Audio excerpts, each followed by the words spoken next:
नमस्कार दोस्तों, GK उत्पक्षा YouTube channel में आपका हार्दिक स्वागत है। दोस्तों, आज से हम एक नई सीरीज शुरू कर रहे हैं और उसमें हम पढ़ेंगे राजस्थान का जीके और राजस्थान की जीके में भी हम पढ़ेंगे राजस्थान का भूगोल यानी कि राजस्थान की ज्योग्राफी। तो लेट्स सी स्टार्ट करते हैं।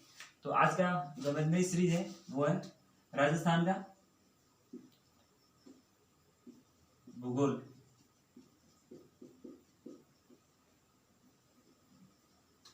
भूगोल यानी कि भू पृथ्वी जो कि क्या है गोल है, उसका हमें अध्ययन करना है और हमें सिर्फ राजस्थान के जो परिप्रेक्ष्य में या फिर राजस्थान के संदर्भ में उसका अध्ययन करना है। तो हम सबसे पहले बात करते हैं कि राजस्थान का एक छोटा सा परिचय हो जाए और परिचय या इंट्रोडक्शन के बाद हम आगे बढ़ेंगे, क्योंकि राजस्थान शब्द कहाँ से आया है ये थोड़ा बहुत जानना जरूरी होता है। फिर हम राजस्थान के भौतिक प्रदेश, भौतिक स्वरूप, उन सब के बारे में, अक्षांश, देशांतर, स्थिति के बारे में बात करेंगे। तो सबसे पहले आता है कि राजस्थान का हम कह सकते हैं राजस्थान एक परिचय। तो राजस्थान में एक इंट्रोडक्शन और इसमें सबसे पहले जो आएगा नाम, यानी कि जो राजस्थान शब्द वर्तमान में जो राजस्थान शब्द है ये जो प्राचीन काल में इसका जो विकास कैसे हुआ और इसका जो नाम आया ये कैसे आया और सबसे पहले इसके जो उल्लेख जो भी था यहाँ किस ग्रंथ या कहाँ किस जगह सुना गया उसको, उसके बाद धीरे धीरे इसका जो है लिखित प्रमाण आया या फिर जो ये नाम खुद अस्तित्व में आया। अब हम देखेंगे तो सर्वप्रथम हम पाते हैं कि ऋग्वेद में, क्योंकि सबसे पुराने हमारे जो वैदिक काल में सबसे पुराने वेद है। तो वैसे तो हम प्राचीन भारत में जब पढ़ते हैं, प्राचीन काल का भारत पढ़ते हैं, पाषाण काल में पढ़ते हैं, तो उस समय शायद उल्लेख नहीं मिलता है, लेकिन हम थोड़ा आगे बढ़ते हैं तो ऋग्वेदिक काल आएगा। तो ऋग्वेदिक काल में जो राजस्थान का उल्लेख मिलता है और किसमें, ऋग्वेद में।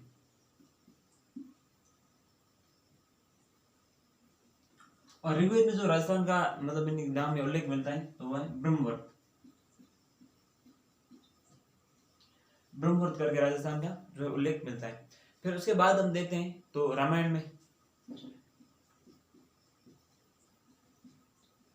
क्योंकि रामायण वाल्मीकि ने लिखी,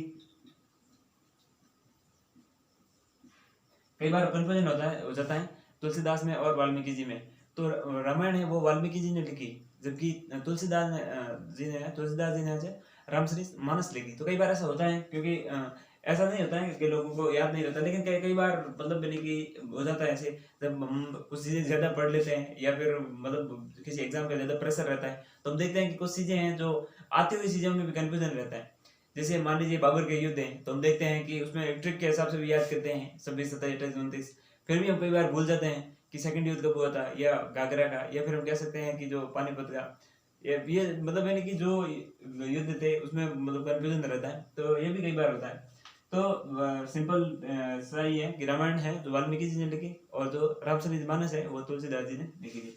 तो रामायण में जो उल्लेख मिलता है तो वो मिलता है मरु कांतार। तो हम ये कह सकते हैं कि क्योंकि रामायण वाला पूरा जो यानी कि बोलबाला था वो उत्तर भारत में, वहाँ कह सकते हैं यानी कि उत्तर प्रदेश में था और अयोध्या में। और पहले उसका नाम मतलब फिरोजाबाद था, वर्तमान में अयोध्या हो गया। पहले हालांकि अयोध्या ही था, बाद में थोड़ा दिन फिरोजाबाद रह गया, अब वापस अयोध्या हो गया। तो मतलब अयोध्या में वहाँ था। फिर सीता जी जनकपुरी से थे, नेपाल से, तो वो एक तरीके से कह सकते हैं हम। तो वहाँ सब बातें हो रही थी। हनुमान जी भी जो संजीवनी बूटी लेके जा रहे थे भाई तमिल मतलब श्रीलंका में, तो वो भी मतलब राजस्थान से साइड में से निकल गए। तो उनको भी कहीं ना कहीं ऐसा लगा कि भाई एक उपखंड मतलब भूखंड तो यहाँ भी है और उसका नाम है जो मरु कंतार के नाम से जाना जाता है। तो हम कह सकते हैं भारत के मतलब पश्चिम उत्तर में स्थित एक या उत्तर पश्चिम में स्थित एक राज्य है, भूखंड है, और उसका नाम जो है मरु कंतार के नाम से जाना जाता है। तो ये क्या है, रामायण में एक तरीके से उल्लेख मिल जाता है इसका। फिर आता है मुनुत नैन्सी की ख्यात। तो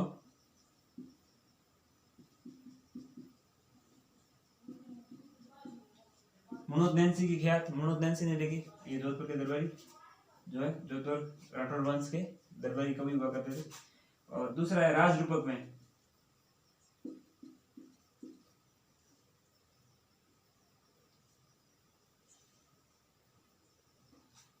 इसमें जो उल्लेख मिलता है राजपूताना या राजस्थान का उल्लेख मिलता है। वर्तमान में देखेंगे तो मुनुत नैन्सी और राज रूपक में इसमें राजस्थान शब्द का उल्लेख मिलता है। हालांकि बहुत बाद में है, इसे यानी कि धीरे धीरे आप देखेंगे इसका जो विकास हुआ वो बाद में हुआ, लेकिन सबसे पहले ब्रह्मवर्त का गया ऋग्वेद में, उसके बाद रामायण में जो मरुकंतर का गया, मुनुत नैन्सी ख्यात और राज रूपक में जो राजस्थान का गया। हालांकि ये जो ग्रंथ बहुत नवीन है, इन सबसे भी मतलब यानी कि बहुत नवीन है एक तरीके से। तो यहाँ राजस्थान शब्द का उल्लेख मतलब हुआ है, लेकिन इससे पहले अगर हम देखेंगे तो एक जगह राजस्थान शब्द का उल्लेख और मिलता है। और जैसे अब इसके बाद मुगल आ जाते हैं, तो मुगल वंश में मतलब यहाँ राजपूत कहा जाता है, राजपूत मुगल संबंध ऐसे पढ़ते हैं हम। तो ये हो गया मेवाड़, या फिर जैसे आमेर मुगल संबंध ऐसा पढ़ते हैं हम, मारवाड़ मुगल संबंध। तो मुगलों के समय राजपूत था, फिर आए अंग्रेज, और अंग्रेजों ने राजपूताना। तो अंग्रेजों के समय जो राजपूता मतलब राजस्थान का उल्लेख आता है, नाम का उल्लेख आता है, तो वो क्या हो गया, राजपूताना। तो मुगलों ने जो कहा था वो राजपूत कहा था। इसके बाद कुछ और हमारे पास सोर्स है या स्रोत जिसे कह सकते हैं, जिसे राजस्थान शब्द का जो उल्लेख मिलता है, उनको हम देख लेते हैं।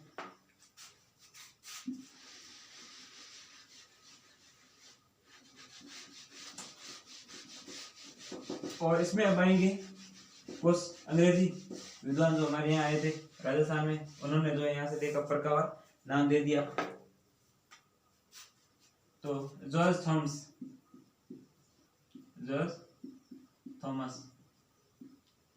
इन्होंने जो है सर्वप्रथम 1800 ईस्वी में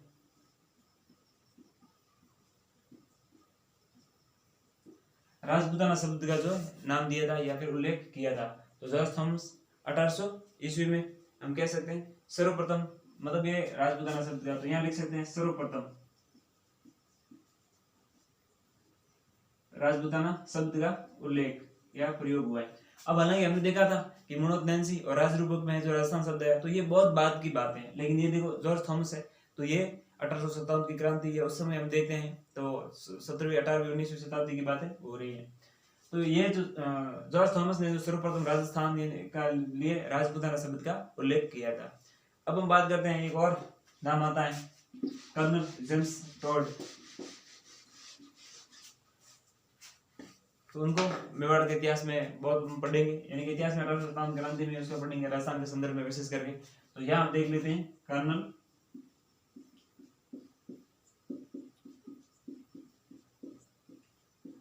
जेम्स टॉड। तो इन्होंने भी बताया राजस्थान के बारे में। तो इन्होंने अपनी पुस्तक में राजस्थान शब्द का उल्लेख किया, और उस पुस्तक का नाम है annals and antiquities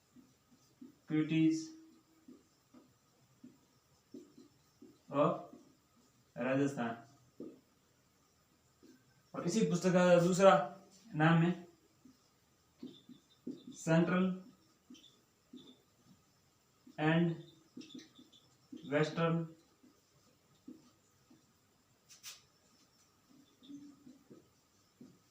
Rajput state of India. तो इन्होंने जो है अपनी जो इस पुस्तक में यानी कि 3 अलग अलग नाम दिए, और वो जो नाम थे राजस्थान, रजवाड़ा, वो राजपूताना। तो इन्होंने जो है 3 नाम दिए। अब कई बार पूछा जा सकता है कि कर्नल जेम्स टॉड ने इनमें से कौन सा नाम नहीं दिया गया या नहीं दिया है, तो अपनी या annals and antiquities of Rajasthan में या फिर central and western state of Rajput state of India, इन पुस्तक में निम्न में से कौन से नाम का उल्लेख नहीं किया गया, क्योंकि अब 3 नाम दे दिए गए, तो स्वतः जो नाम है वो उल्लेख नहीं करने वाला देगा, और हम शायद जल्दबाजी में एक ऑप्शन देंगे राजस्थान दिया हुआ वो राइट कर लेंगे, तो हमारा जो आंसर गलत हो जाएगा। तो हम ये यहाँ से ध्यान रख सकते हैं कि हमें जो है ऑप्शन या क्वेश्चन देख कर बहुत सावधानी से उसका आंसर देना है। तो कर्नल जेम्स टॉड ने जो 3 शब्दों का प्रयोग किया था, और ये राजपूताना की जगह राजस्थान था, राजस्थान, क्योंकि राजपूताना बोले तो मतलब यानी कि जॉर्ज थॉमस ने कर दिया है। तो ये तो एक तरीके से हम राजस्थान के नाम की थोड़ी बहुत वो रख सकते हैं एक तरीके से कि यहाँ से जो राजस्थान शब्द है वो धीरे धीरे वर्तमान स्वरूप में राजस्थान हमें देखने को मिलता है। पहले राजस्थान था, रजवाड़ा था, मुरुगलतार था, ब्रह्मवृत था, तो मतलब प्राचीन काल में ब्रह्मवृत कहा गया ऋग्वेद में। इस प्रकार धीरे धीरे जो वर्तमान स्वरूप में है। फिर इसके कुछ अब भी देखो ऐसा क्या हुआ, सब जगह मतलब सुना गया या ऐसा कहा गया, उसने ऐसा कहा था, उसने ऐसा उल्लेख किया, लेकिन कोई लिखित प्रमाण नहीं मिले। अब लिखित प्रमाण कहाँ से मिले वो भी देख लेते हैं। तो लिखित जो प्रमाण मिले हैं सर्वप्रथम वो बसंतगढ़ शिलालेख से मिले, उसको भी देख लेते हैं। तो यहां हम लिख सकते हैं बसंतगढ़ शिलालेख, और यह शिलालेख है 682 ईस्वी का, 682 ईस्वी का। अब इसमें सबसे पहले ये शिलालेख कहाँ मिला, तो खिमल माता मंदिर,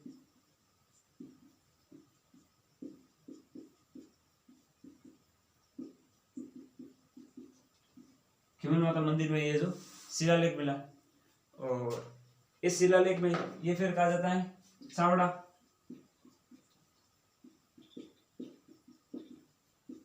वंश के राजा, सावड़ा वंश के राजा थे, उनके वहां मिला और उनका नाम था ब्रह्मताल। तो यहाँ ब्रह्मलाद है, तो सावड़ा वंश के राजा ब्रह्मलाद के समय ये शिलालेख मतलब बनाया गया, यह उसका उल्लेख मिला बसंतगढ़ शिलालेख में। और इसमें जो है राजस्थान द्वितीय शब्द मिला है, राजस्थान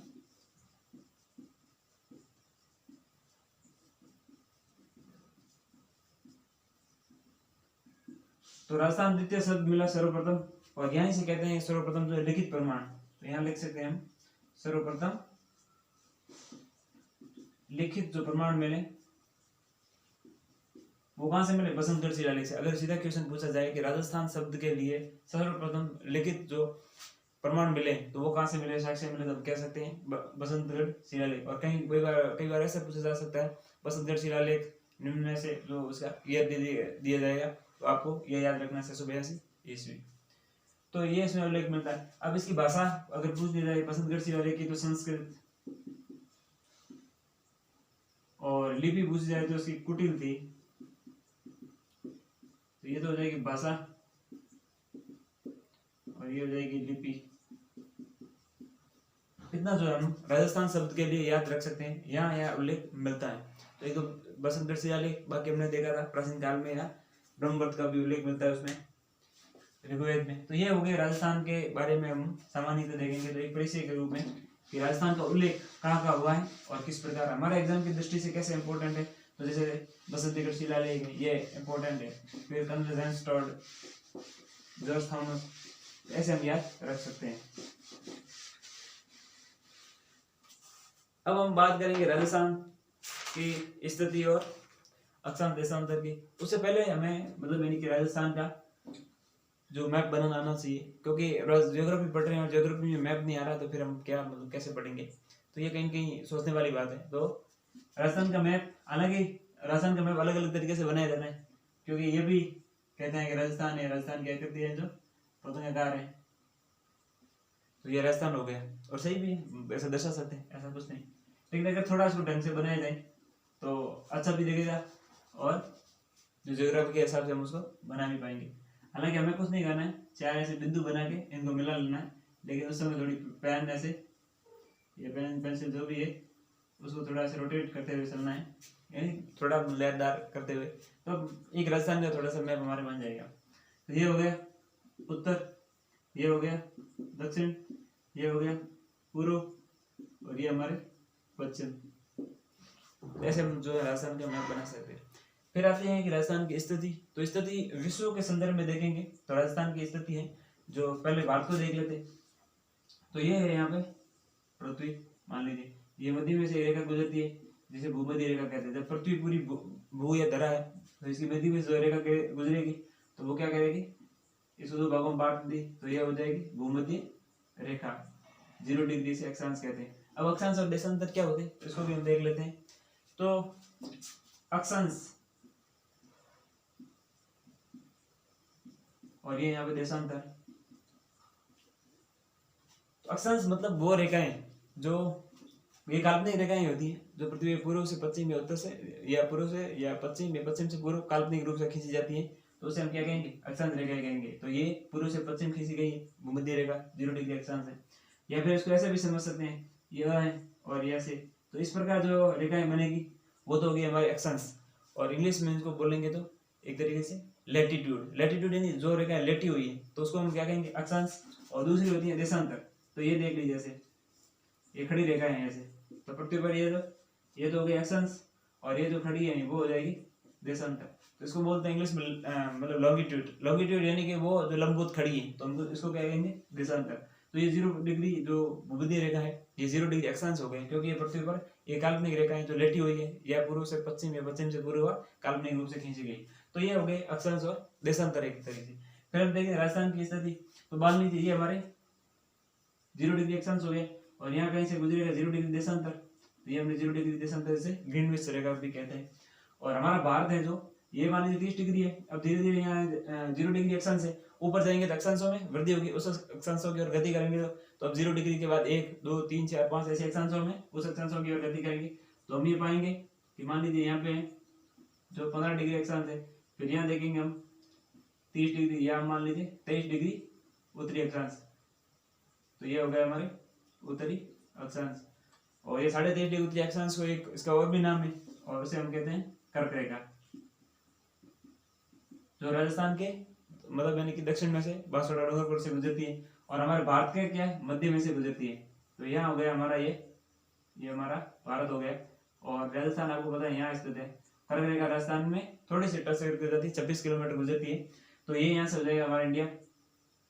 अब बात आती है कि ये जो पूरा पृथ्वी है इसको अगर हम 2 भागों में से बांट लेते हैं, तो जब ऊपर वाला भाग है तो इसको कहते हैं उत्तरी गोलार्ध यानी कि नॉर्थर्न हेमिस्फीयर, और नीचे वाला भाग है इसको कहेंगे हम, आधा कटोरा ऊपर वाला है इसको हम कहेंगे उत्तरी गोलार्ध, और नीचे वाला जो आधा कटोरा है इसको कहेंगे दक्षिणी गोलार्ध यानी कि नॉर्थर्न सदर्न जो हेमिस्फीयर, ऐसा कहा जाता है। तो ऊपर वाला हो जाएगा नॉर्थर्न हेमिस्फीयर और नीचे वाला हो जाएगा सदर्न हेमिस्फीयर। तो ये हो गया उत्तरी गोलार्ध, ये हो गया दक्षिणी गोलार्ध। अब जब पृथ्वी को हम ये तो अक्षांशों के हिसाब से 2 टुकड़ों में बांटा, या 0 डिग्री अक्षांश के हिसाब से पृथ्वी को 2 भागों में बांटा, लेकिन हम 0 डिग्री देशांतर के हिसाब से बांटेंगे तो पृथ्वी 2 भागों में बढ़ जाएगी।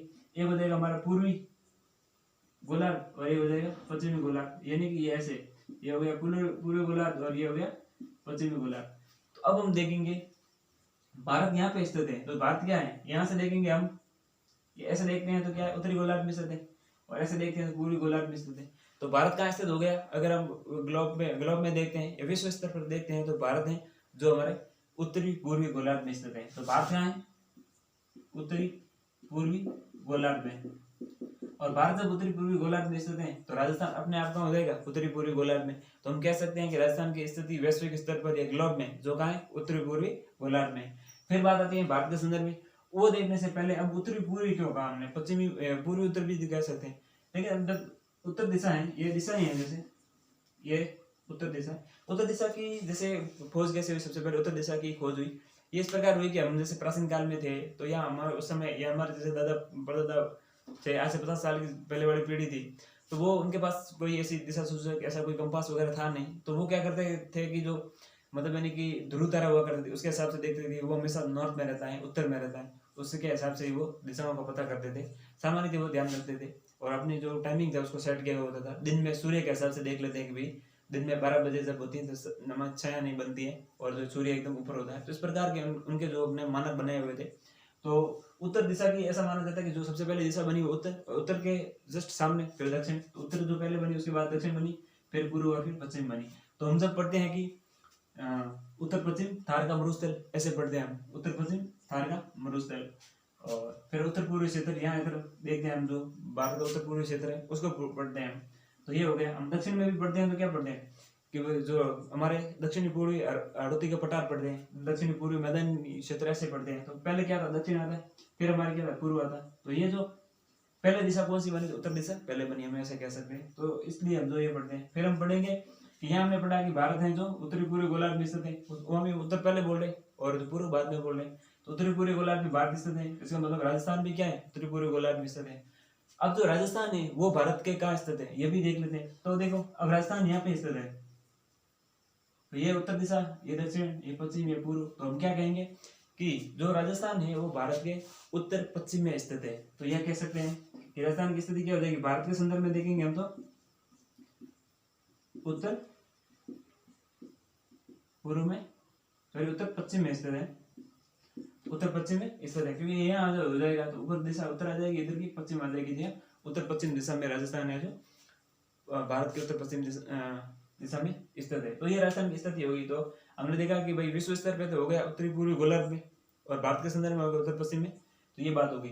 और अक्षांश और देशांतरों के बारे में देख लिया हमने कि जो मतलब अक्षांश रेखाएं यानी कि लेटी हुई है वो अक्षांश है, और खड़ी है या लंबवत है वो देशांतर रेखाएं होगी। अब हम पढ़ेंगे राजस्थान के अक्षांश और देशांतरीय विस्तार, इसको देख लेते हैं। तो ये भारत के संदर्भ में और विश्व के संदर्भ में राजस्थान की स्थिति होगी। और अक्षांश और देशांतर को समझिए, हालांकि ये मतलब वर्ल्ड ज्योग्राफी का टॉपिक है अक्षांश और देशांतर, इसमें बहुत सारे क्वेश्चन बनते हैं, बहुत सारी, इसको भी डिटेल में हम पढ़ेंगे वर्ल्ड ज्योग्राफी में। और अभी हम पढ़ रहे हैं इसको भारत के संदर्भ में। तो ये हमारा राजस्थान है,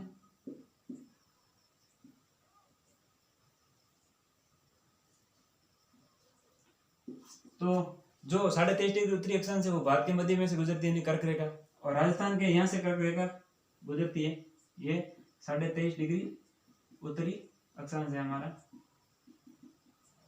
तो अब हम बात करते हैं कि राजस्थान का जो अक्षांशीय विस्तार है, तो यानी कि राजस्थान का अक्षांशीय विस्तार है वो कहीं से 23.5 डिग्री से पहले शुरू होता है। तो पहले शुरू होता है, कब शुरू होता है, ये 23 डिग्री 3 मिनट उत्तरी अक्षांश है, क्योंकि बार बार उत्तरी अक्षांश नहीं लिखेंगे, क्योंकि भारत पूरा राजस्थान पूरा उत्तरी अक्षांश में स्थित है, और भारत पूरा भी उत्तरी अक्षांश में स्थित है, तो हम जो है उत्तरी अक्षांश से लगेंगे। फिर हम ऊपर जाते हैं, तो 23.5 डिग्री मतलब 23 डिग्री 3 मिनट उत्तरी अक्षांश से तो ये शुरू होता है हमारा राजस्थान, और यहाँ 30 डिग्री 12 मिनट पर खत्म हो जाता है उत्तरी अक्षांश, ये हम कह सकते हैं। फिर आता है कि हमारा जो ये तो हो गया अक्षांशीय विस्तार राजस्थान का। अब आता है देशांतरीय विस्तार। तो देशांतरीय विस्तार यहाँ से शुरू होगा, क्योंकि आपको पता है कि हमारा ग्रीनविच टाइम से हम 5.5 जो घंटे आगे हैं, तो ग्रीनविच हमसे पीछे हैं इनके, तो यहीं से शुरू होगा, 0 1 2 3 ऐसे होगा, 0 डिग्री यहाँ ग्रीनविच यहाँ पे 1 2 3 4 5 6 7 8 ऐसे आगे आएंगे, तब जाके हमारा नंबर आएगा। तो हमारा नंबर यहाँ आता है 69 डिग्री 30 मिनट पूर्वी देशांतर से। यहाँ पश्चिमी देशांतर नहीं है, पूर्वी देशांतर में है, क्योंकि हमने देखा था कि जो भारत है वो उत्तरी पूर्वी गोलार्ध में स्थित है, उत्तरी पूर्वी गोलार्ध में, और राजस्थान है तो वो भी उत्तरी पूर्वी गोलार्ध में होगा। तो ये 30 डिग्री जो 69 डिग्री 30 मिनट उत्तरी पूर्वी देशांतर से यहाँ हो जाएगी 78 डिग्री 17 मिनट पूर्वी देशांतर। तो ये क्या हो गई, राजस्थान की अक्षांशीय और देशांतरीय स्थिति हो गई।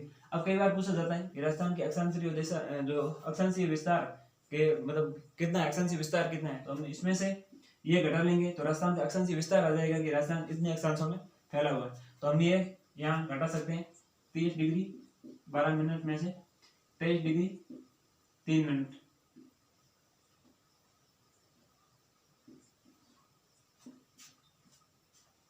तो ये हमारे हो जाएगा यहाँ पे 9, और ये हो जाएगा यहाँ मतलब 30 में से 23 जाएंगे तो 7 रह जाएगा।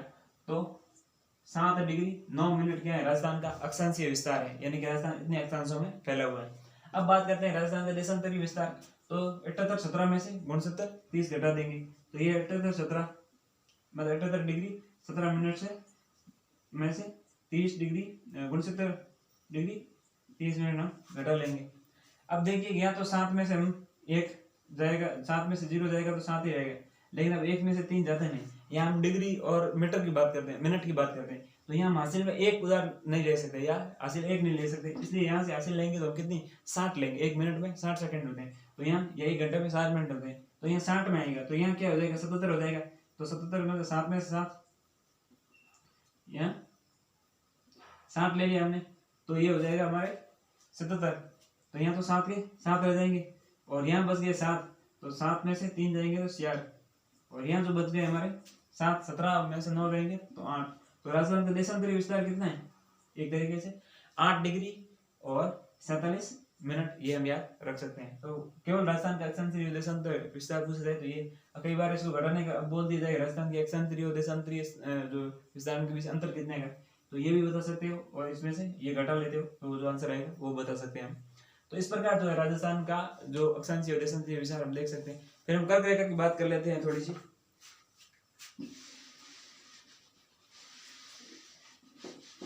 और कर्क रेखा जो है राजस्थान के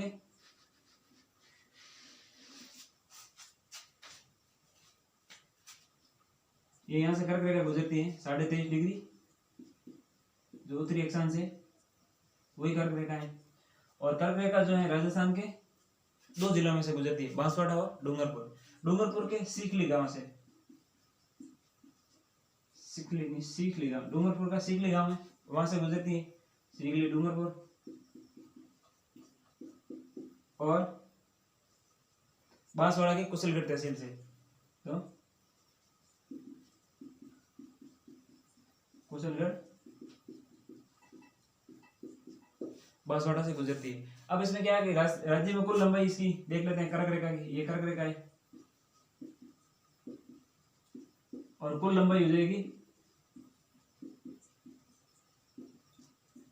वो है 26 किलोमीटर। और इसमें 1 किलोमीटर है वो कहां से गुजरती है, हम यहाँ कह सकते हैं 1 किलोमीटर तो सीखली डूंगरपुर से गुजरती है और 25 किलोमीटर है वो जो बांसवाड़ा से गुजरती है। तो आज हमने देखा कि राजस्थान का जो भूगोल हम शुरू किया हमने, और इसमें जो राजस्थान शब्द के बारे में पहले जाना, और उसके बाद में राजस्थान की जो स्थिति उसके बारे में भौगोलिक स्थिति देखा, विश्व स्तर पे कहाँ है, राजस्थान के मतलब भारत के स्तर पे कहाँ है, भारतीय देख सकते हैं राष्ट्रीय स्तर पे, और साथ ही है जो उसके बाद उसके अक्षांशीय और देशांतरी विस्तार देखा, और साथ ही अक्षांश और देशांतर क्या होता है ये भी देखा। और उम्मीद करते हैं कि आपको जरूर इससे कुछ समझ में आया होगा, कुछ सीखने को मिला होगा। और हम ऐसे ही जो राजस्थान का ज्योग्राफी पूरा पढ़ेंगे इस सीरीज में, और ऐसे ही वीडियो लाते रहेंगे। तो अगर हमारा ये इनिशिएटिव या हमारा वीडियो पसंद आया हो तो इसको लाइक करिए, शेयर कीजिए, कमेंट कीजिए और चैनल को सब्सक्राइब कीजिए। धन्यवाद।